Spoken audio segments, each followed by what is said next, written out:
പരിശുദ്ധ പരമദിവ്യകാരുണ്യത്തിന് ആരാധനയും സ്തുതിയും പുകഴ്ചയും. ഈ അപസ്മാര രോഗിയുടെ അപ്പൻ ഈശോയോട് പറയണത് എൻ്റെ മേൽ കരുണ തോന്നണമെന്നാണ് പറയണത്. അങ്ങേക്ക് കഴിയുമെങ്കിൽ എന്നോട് കരുണ തോന്നണം. ഈ കരുണ വല്ലാത്ത ഒരു വാക്കാണ്. എന്താ പ്രശ്നം വെച്ച് കഴിഞ്ഞാൽ, കരുണ നമ്മളുടെ യോഗ്യതയല്ല, നമുക്കവിടെ ഒരു മെറിറ്റില്ല, നമ്മുടെ അവകാശമല്ല, അവകാശത്തിനുള്ള യോഗ്യത നമുക്കില്ല. ഭയങ്കര എളിമയാണ് ആ പ്രാർത്ഥന. എല്ലാ വിഷയവും നമ്മുടെ കയ്യിൽ നിന്ന് വിട്ടുപോകണ എല്ലാ കാര്യങ്ങളും. ഇപ്പം നിനക്ക് കടമുണ്ട്, ചിലപ്പോൾ 40 ലക്ഷം കടം, ചിലപ്പോൾ നിനക്ക് 38 വയസ്സുണ്ട്, കല്യാണം വെക്കണില്ല. അപ്പം നീ നിൻ്റെ പഠിച്ച പണിയെല്ലാം കഴിഞ്ഞിട്ടും ഇപ്പോഴും നീ കെട്ടാതെ നിൽക്കുകയാണെന്ന് വിചാരിച്ചോ. അപ്പം ഇങ്ങനെ കയ്യിൽ നിന്ന് വിട്ടുപോകണോ? ഞാനേ പണ്ടേ, ഇപ്പോഴില്ല, കുറേ കാലം മുമ്പ്, ഒരു 92 ഇടയ്ക്ക് ഒക്കെ ഞാനത് ഓർക്കും. എന്താ കാര്യം വെച്ചാൽ, ഞാൻ സെക്കൻഡ് ഫ്ലോറിൽ താമസിക്കുകയാണ് തുമ്പോളി പള്ളിയിൽ. അപ്പോൾ 92 അവിടെ അന്ന് അസ്തേന്തി അച്ഛനായിരുന്നു. അപ്പോൾ ആ പള്ളിയിൽ ഇരിക്കുമ്പോൾ, എൻ്റെ മുറിയുമ്പോൾ ഇരിക്കുമ്പോൾ താഴേക്ക് കൂടി ആൾക്കാർ പോകുന്നത്, ആ സ്റ്റെയർ കേസിൽ പള്ളിയിലേക്ക് വരുന്നതൊക്കെ കാണാൻ പറ്റും. അപ്പോഴൊരു മുടന്തി വന്നേ, ഇത്തിരി ആവശ്യത്തിന് വണ്ണമുള്ള. അപ്പം ഞാനവിടുത്തെ വികാരച്ചൻ താഴെയുണ്ട്, അച്ഛൻ അല്ലെങ്കിൽ എൻ്റെ മുറിക്ക് അപ്പുറത്താണ് അച്ഛൻ. അപ്പം അച്ഛനെ കാണാൻ വേണ്ടി വന്നായിരിക്കും എന്ന് വിചാരിച്ചു. പക്ഷേ ഒരു 15, 20, 25 മിനിറ്റൊക്കെ കഴിഞ്ഞപ്പോഴാണ് ഇവർ എൻ്റെ മുറിയിലോട്ട് വന്നത്. അപ്പോഴുണ്ട് ഇവരിങ്ങനെ വിട്ട് വേർത്ത് ബ്ലൗസെല്ലാം നനഞ്ഞ് കുതിർന്നിരിക്കുക. ഞാൻ എഴുന്നേറ്റ് അവിടുന്ന് അറിയാതെ. കാര്യം മുടന്തിയല്ലേ, ഒരു 40-50% മുടന്തുണ്ട്, നല്ല വണ്ണവും. അപ്പോൾ ഈ സ്റ്റെയർ കേസ് ഇങ്ങനെ മുടന്തുള്ളവർ കയറുമ്പോൾ പാകക്കേടായി പോയി ശരിക്കും അവരെ. എനിക്ക് ഭയങ്കര വിഷമം തോന്നി. താഴെ എങ്ങാനും മുറിയെടുത്ത് അവിടെ ഇരുന്നാൽ മതിയായിരുന്നു. ഈ പാവത്തിന് ഇത്രയും കഷ്ടപ്പെടുത്തി മുകളിലോട്ട് നടത്തി ഇത് നമ്മളീ മുകളിൽ ഈ മുറിയുള്ളത് കൊണ്ടല്ല എന്നുള്ള ചിന്തയാണ് എനിക്ക് വന്നത്. ഞാൻ ചേച്ചീനെ ഉടനെ കൈകൊണ്ട് പിടിച്ച് കൊണ്ടുവന്ന് എൻ്റെ കസേരയിൽ ഇരുത്തി. ഞാൻ കുറച്ച് നേരം അവിടെ ഇരുന്നവർ ആശ്വസിക്കാൻ വേണ്ടി. അതെല്ലാം കഴിഞ്ഞപ്പോൾ ഞാൻ ചോദിച്ചു, എന്നാ പറ്റിയെന്ന് ചോദിച്ചു. എന്നാ പറ്റിയെന്ന് ചോദിച്ചു. അപ്പോൾ പറഞ്ഞു, അച്ഛാ ഞാൻ ഒറ്റയ്ക്കേ ഉള്ളൂ അച്ഛാ, എനിക്കിപ്പോൾ 37 വയസ്സായി. അച്ഛൻ്റെ എൻ്റെ ബോഡി നല്ല വണ്ണമുണ്ട് ആവശ്യത്തിന്.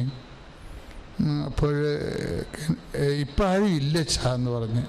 വീട്ടിലേ മുതിർന്നവരൊക്കെ ഉണ്ട്, ആങ്ങളമാർ കല്യാണം കഴിച്ചൊക്കെ വേറെ മാറി താമസിക്കുകയാണ് അവർ. അപ്പനും അമ്മയൊക്കെ മരിച്ചു. അപ്പം അമ്മയാണ് ഏറ്റവും അവസാനം ഉണ്ടായിരുന്നത്. അമ്മയും മരിച്ചപ്പോഴും ഒരു ഒറ്റക്കായിപ്പോയി. ആരും ഇല്ല അച്ഛാ എന്ന് പറഞ്ഞു. അതപ്പോൾ ഇത് പറയാൻ വേണ്ടിയാണ് ഈ മുടന്ത് കാലം വെച്ചുകൊണ്ട് ഈ സ്റ്റെയർ കേസ്. അതാ ആ പള്ളിയുടെ സ്റ്റെയർ കേസ് ഇപ്പോഴും മാറ്റിയിട്ടില്ല, അവിടെ തന്നെയുണ്ട്. കിഴക്കാന്തൊക്കെ സ്റ്റെയർ കേസാണ്. ഈ 10-80 കിലോ ഉള്ള ഈ മുടന്ത് കാലം വെച്ചുകൊണ്ട് ഈ സ്റ്റെയർ കേസ് വരിഞ്ഞ് കയറണത് നമ്മൾ സഹിക്കത്തില്ല ശരിക്കും പറഞ്ഞാൽ. എനിക്കാരുമില്ലെന്ന് പറയാനാണ് ഇവർ വരണത്. അതാണ് എന്നോട് പറഞ്ഞത്, എനിക്കാരുമില്ല എന്ന് പറഞ്ഞു. കർത്താവിൻ്റെ അടുത്ത് പറയേണ്ടതുപോലെ പറഞ്ഞാൽ ഈ വിഷയത്തിലൊരു സമാധാനം ഉണ്ടാകുമെന്നാണ് അവർ വിശ്വസിക്കണത്. അപ്പം ശരിക്കും പറഞ്ഞാൽ എൻ്റെ മുറിയിൽ വലിയൊരു കുരിശുണ്ടായിരുന്നു. ഒരു 8 അടിയുള്ള കുരിശ്. ഞാൻ പ്രാർത്ഥനയ്ക്ക് വരുന്ന ആൾക്കാരെ കൊണ്ട് നിർത്തണ സ്ഥലമായിരുന്നത്. ഭിത്തിയിലിങ്ങനെ വലിയൊരു കുരിശ് വെച്ചേക്കും. ആ കുരിശിൽ കർത്താവിൻ്റെ തിരുമുഖത്തിൻ്റെ ഒരു രൂപം ഉണ്ടാകും. ആ കുരിശിൻ്റെ നടുക്ക് ഒരു ഫസ്റ്റ് രൂപം, അതിൻ്റെ താഴെയാണ് ആൾക്കാരെ കൊണ്ട് നിർത്തണത്. അപ്പം ഞാൻ ഈ ചേച്ചീനെ കൊണ്ടുപോയി കുരിശിൻ്റെ താഴെ നിർത്തി കുരിശ് തൊടിച്ചിട്ട് ഞാൻ ഇവരുടെ തലയെ കവിച്ചിട്ട് ഞാൻ ഒന്നും മിണ്ടിയില്ല. കാരണം എനിക്ക് മിണ്ടാൻ പറ്റുന്നൊരവസ്ഥയില്ലായിരുന്നു. ഞാൻ വല്ലാതെ ആയിപ്പോയായിരുന്നു ഇവരുടെ അവസ്ഥ കണ്ടിട്ട്. എന്നിട്ട് ഞാൻ ഏകപക്ഷീയമായിട്ട് കർത്താവിൻ്റെ കരുണയിൽ ആശ്രയിച്ചുകൊണ്ട് ഒരു പ്രഖ്യാപനം നടത്തി.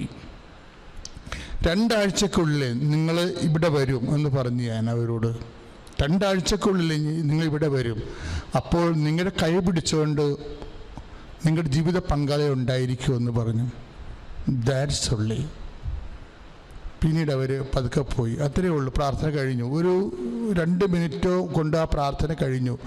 കാര്യം 2 മിനിറ്റിന് പകരം ഞാൻ 2 മണിക്കൂറിൻ്റെ മാനസിക വിഷമം അനുഭവിക്കുന്നുണ്ടായിരുന്നു ആ സമയത്ത്. കാര്യം ഇവരുടെ അവസ്ഥ കണ്ടിട്ട്.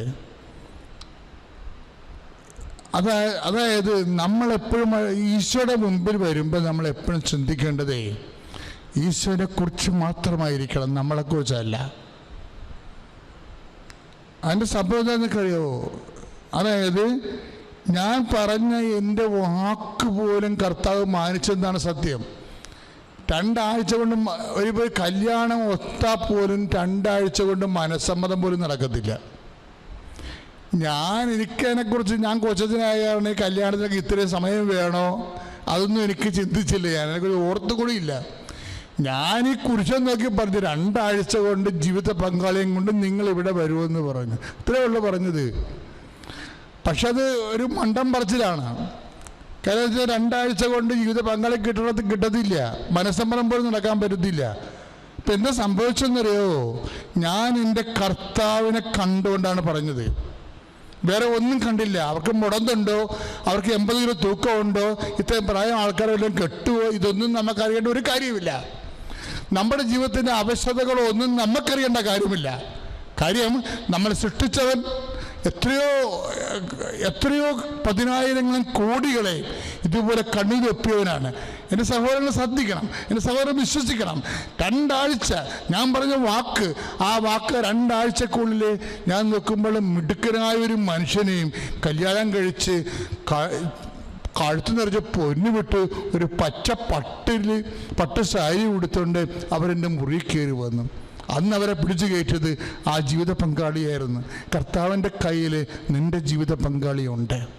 പറയേണ്ട പോലെ പറഞ്ഞാൽ, വിശ്വസിക്കേണ്ട പോലെ വിശ്വസിച്ചാൽ കർത്താവ് ആരാണെന്ന് നിനക്ക് തിരിച്ചറിയാൻ കഴിയും ഈ ആരാധനയിലൂടെ.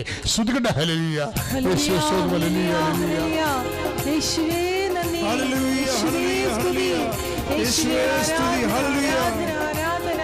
പരിശുദ്ധപരമദിവ്യകാരുണ്യത്തിന് ആരാധനയും സ്തുതിയും പുകഴ്ചയും ഉണ്ടായിരിക്കട്ടെ. അതിമനോഹരമായൊരു വാക്ക് കർത്താവിൻ്റെ വചനത്തിലുണ്ട്.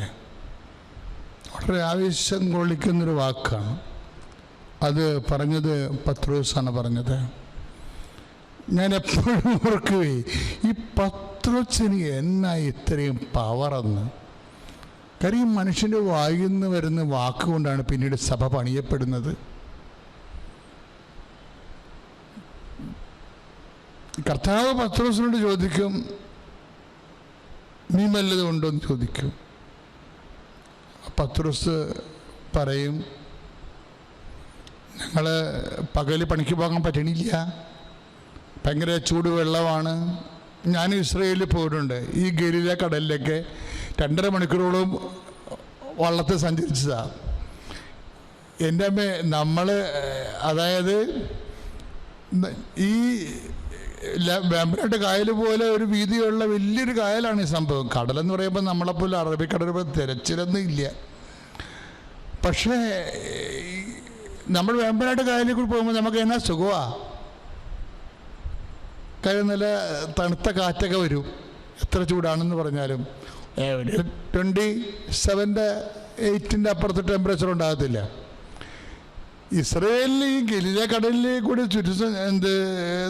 ബോട്ടിന് പോകുമ്പോൾ 43 ഡിഗ്രി സെൻറ്റിഗ്രേഡാണ് ചൂട്. അത്രയും ചൂടാ.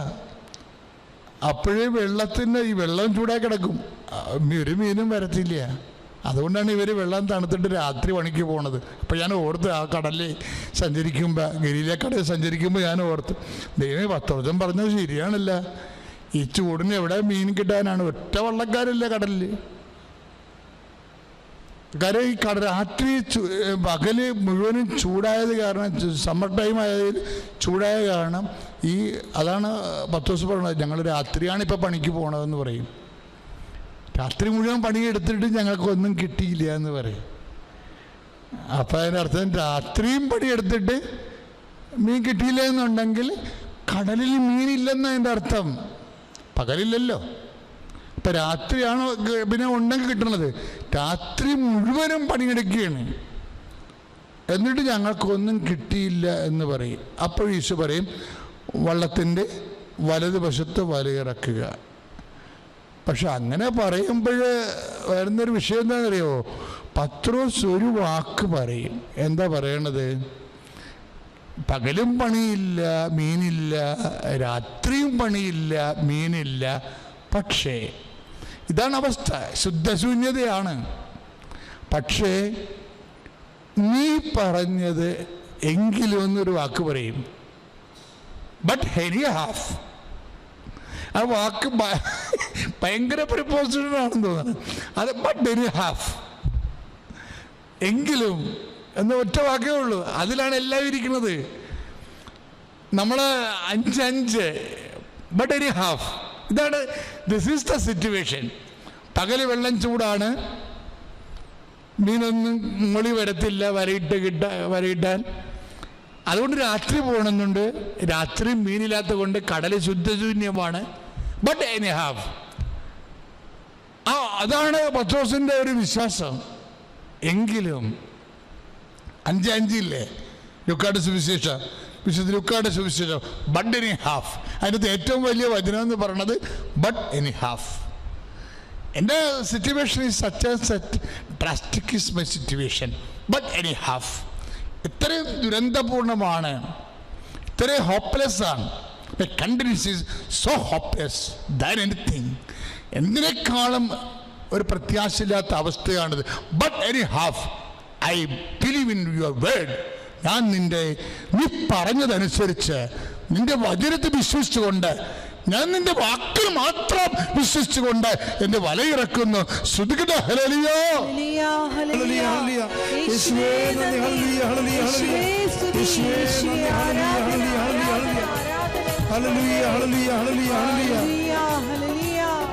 എൻ്റെ പേര് സോഫിയ തോമസ്.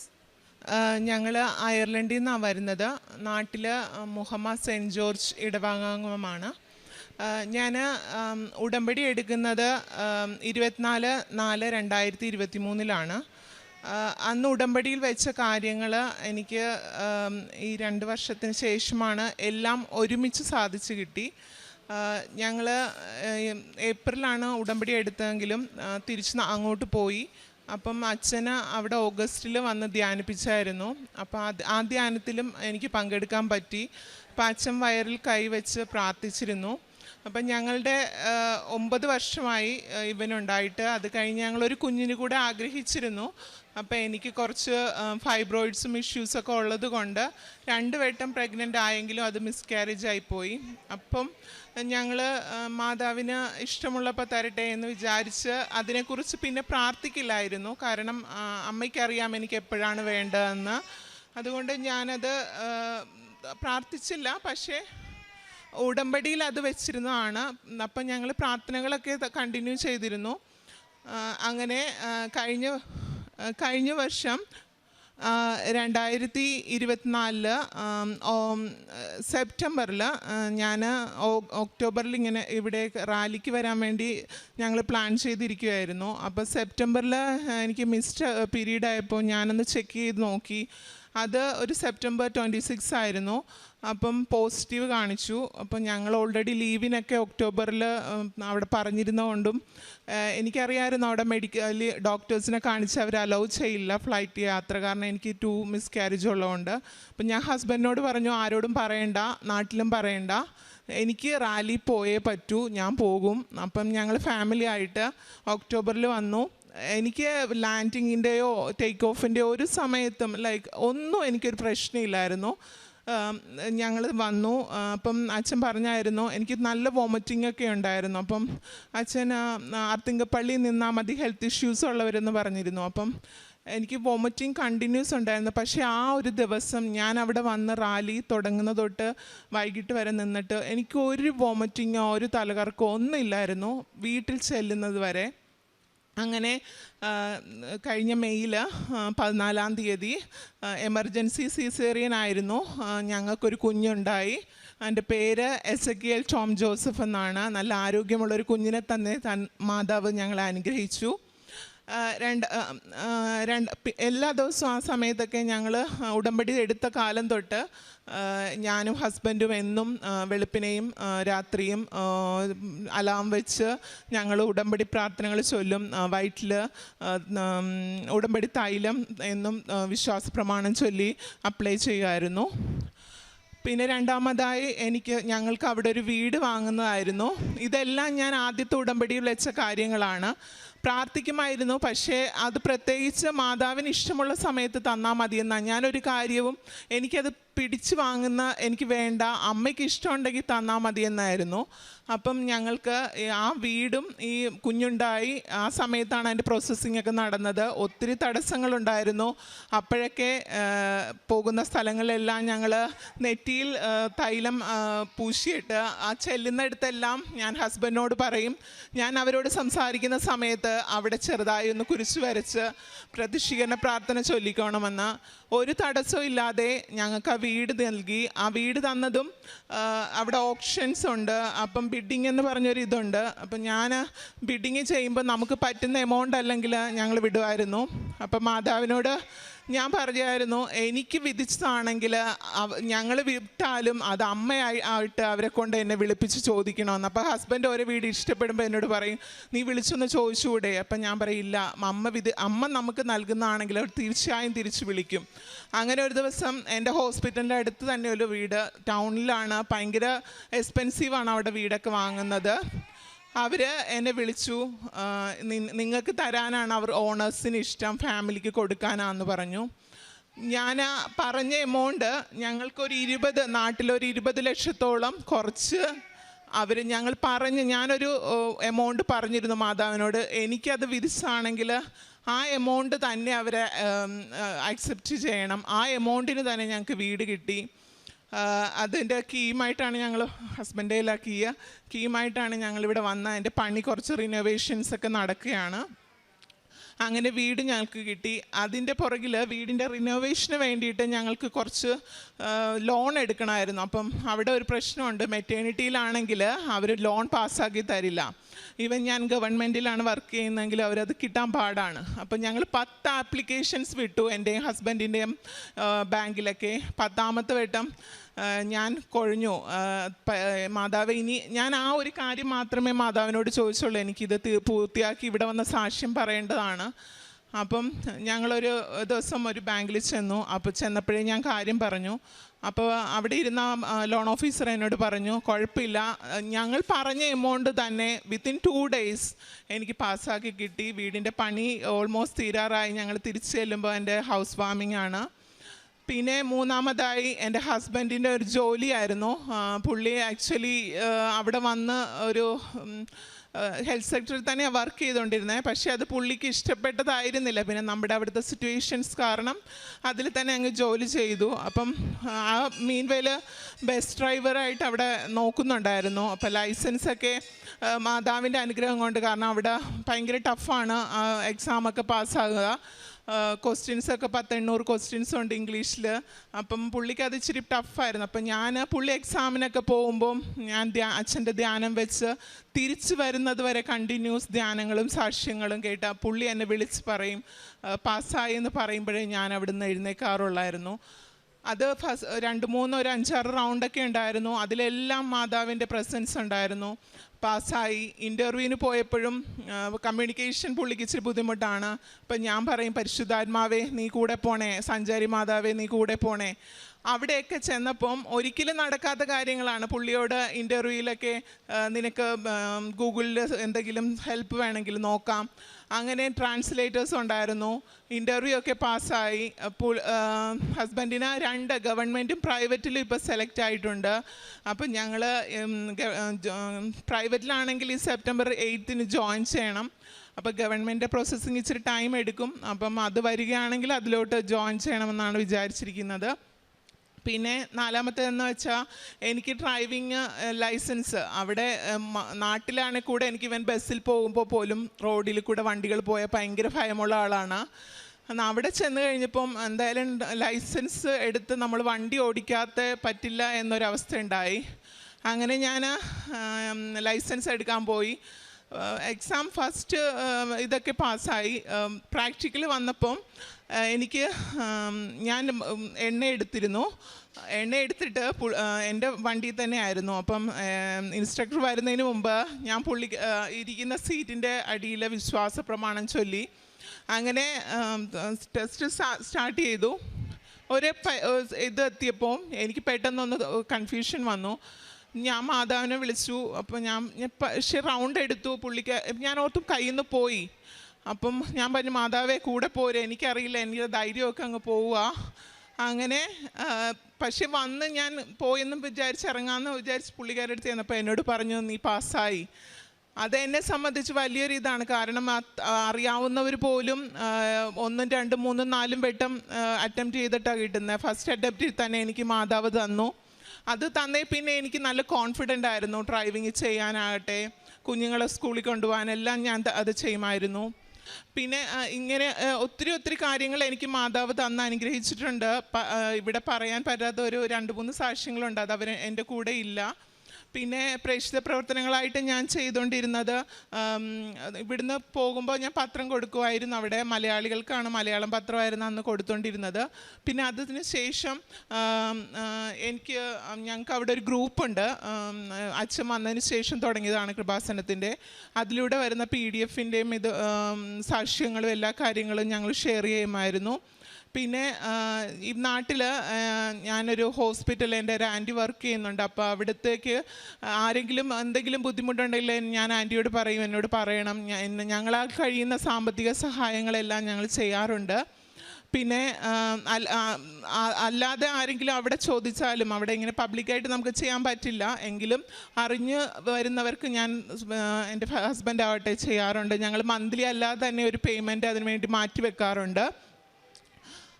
പിന്നെ ദിവ്യബലിയിൽ ഞങ്ങൾ ഫാമിലി ആയിട്ട് എന്നും തന്നെ എനിക്ക് ഓഫുള്ള ദിവസമാകട്ടെ, ഞങ്ങൾക്ക് ലോങ് ഡേയ്സ് വന്നാൽ മാത്രമേ എനിക്ക് മാസ് കൂടാൻ പറ്റാവതേ ഉള്ളൂ. അല്ലെങ്കിൽ ഞങ്ങൾ കുടുംബത്തോടെ തന്നെ അടുത്തുള്ള പള്ളികളിൽ പോയി കുർബാന കൂടാറുണ്ട്. പിന്നെ ബൈബിൾ വായന എനിക്ക് നൈറ്റ് ഡ്യൂട്ടീസ് ആണെങ്കിൽ മാത്രം ഞാൻ ബൈബിളിൽ ഒരു PDF ഫോമാറ്റ് ഇത് ചെയ്തിട്ടുണ്ട്, ബൈബിളിൻ്റെ POCയുടെ. അതിൽ വായിക്കും. അല്ലെങ്കിൽ വീട്ടിലിരുന്ന് 30 മിനിറ്റ് അത് എങ്ങനെയാണെങ്കിലും ഇപ്പം ഒരുമിച്ച് വായിക്കാൻ പറ്റിയില്ലെങ്കിലും ഞാനൊരു ദിവസം അത് കംപ്ലീറ്റ് ചെയ്യാറുണ്ട്. പ്രാർത്ഥനകളെല്ലാം തന്നെ എനിക്ക് ഏറ്റവും സന്തോഷമെന്ന് വെച്ചാൽ എൻ്റെ ഹസ്ബൻഡ് എല്ലാ പ്രാർത്ഥനയും, കുടുംബ പ്രാർത്ഥനയാകട്ടെ, ഞങ്ങൾ എവിടെയെങ്കിലും ട്രാവൽ ചെയ്യുകയാണെങ്കിൽ വണ്ടിയിലിരുന്ന് കൊന്ത ചൊല്ലാൻ ശ്രമിക്കും. കണ്ടിന്യൂസ് അങ്ങനെ എല്ലാത്തിലും എൻ്റെ ഹസ്ബൻഡും എനിക്ക്, അതും മാതാവ് തന്നൊരു ഗിഫ്റ്റാണ് എനിക്ക്.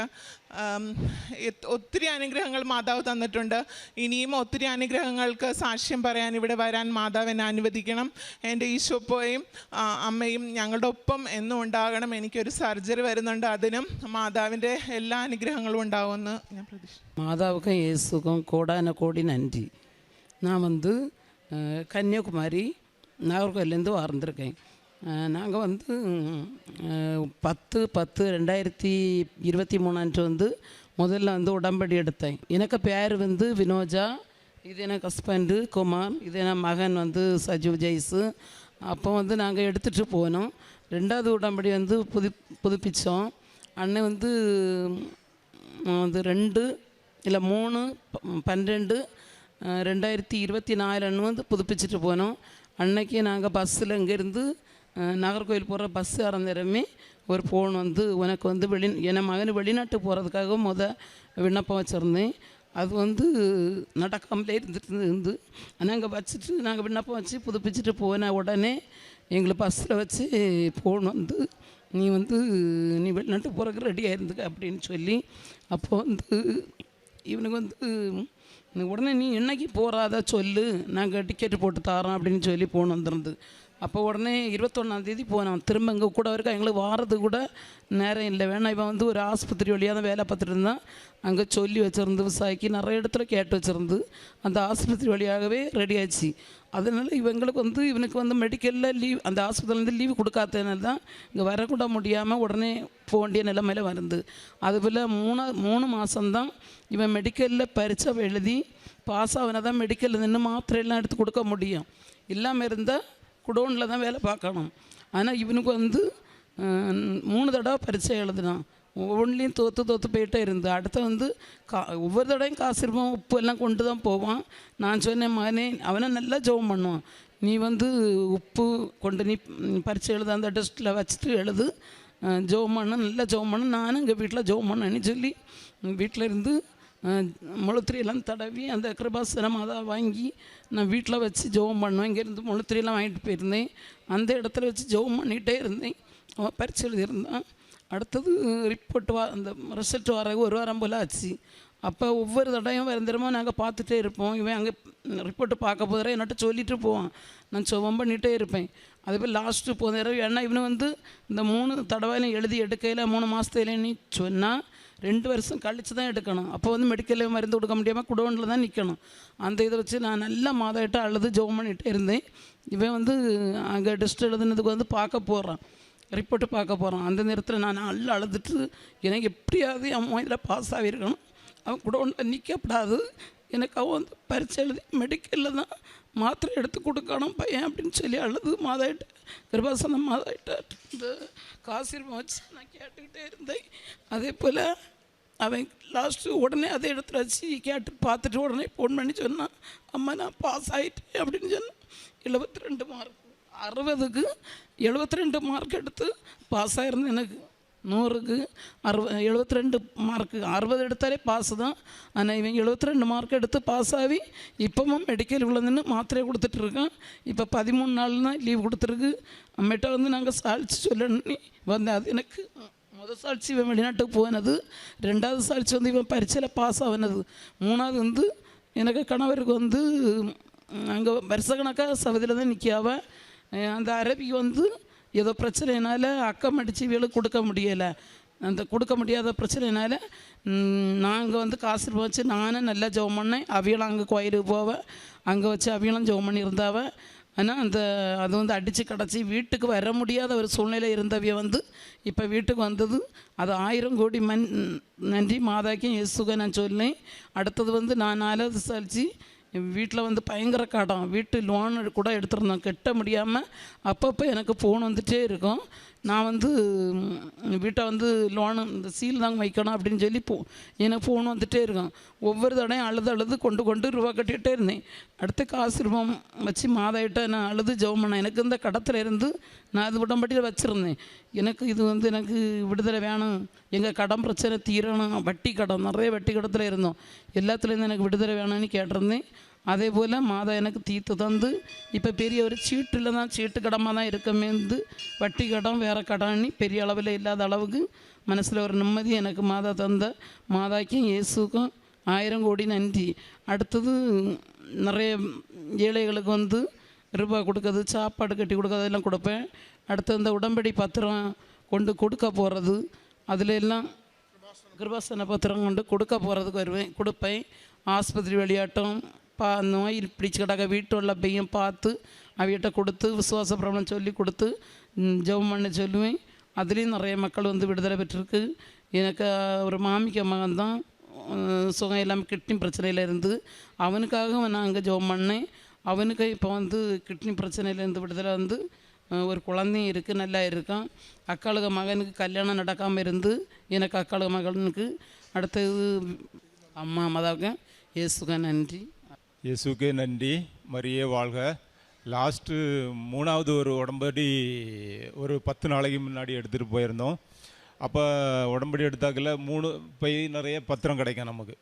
அப்போ அந்த பத்திரத்தை கொடுக்கறதுக்காக வேண்டி நானும் வீட்டுக்காரியும் கிளம்புறோம். வீட்டுக்காரி 3 பை பத்திரத்தையும் எடுத்தா. பேப்பரையும் எடுத்த உடனே நான் சொல்லேன், நீ 3 பையும் எடுக்கண்டா, நீ 3 பேக்கும் எடுக்கண்டா, நம்மளால் ஒரு பை கூட இன்னைக்கு கொடுத்து முடிக்க முடியாது, நீ 3 பை எதுக்கு எடுக்க அப்படின்னு சொன்னேன். அப்போ இல்லை அவள் கேட்கல, 3 பையும் எடுத்தா. 3 பை பத்திரத்தையும் எடுத்துகிட்டு போனோம். போனாக்கில் ஒரு அரை மணிக்கூருக்குள்ளால் அந்த 3 பை பத்திரத்தையும் எல்லாருக்கும் கொடுத்து முடிச்சிட்டோம். நிறைய பாவப்பட்ட மக்களுக்கு, நோய்வாய்ப்பட்ட மக்களுக்கு எல்லார்ட்டையும் சொல்லி, விசுவாச பிரமாணம் சொல்லி கரெக்டாக ஒரு அரை மணிக்கூர், 25 நிமிஷம், ஒரு அரை மணிக்கூருக்குள்ளால் அந்த 3 பை பத்திரத்தையும் கொடுத்து முடிச்சிட்டோம். அது எனக்கு ஒரு பெரிய ஒரு அதிசயம் போல், மாதா செய்த ஒரு பெரிய அதிசயம் அப்படி இருந்தது. அதுக்கு மாதாவுக்கும் இயேசுவுக்கும் மாதாவுக்கும் கோடான கோடி நன்றி.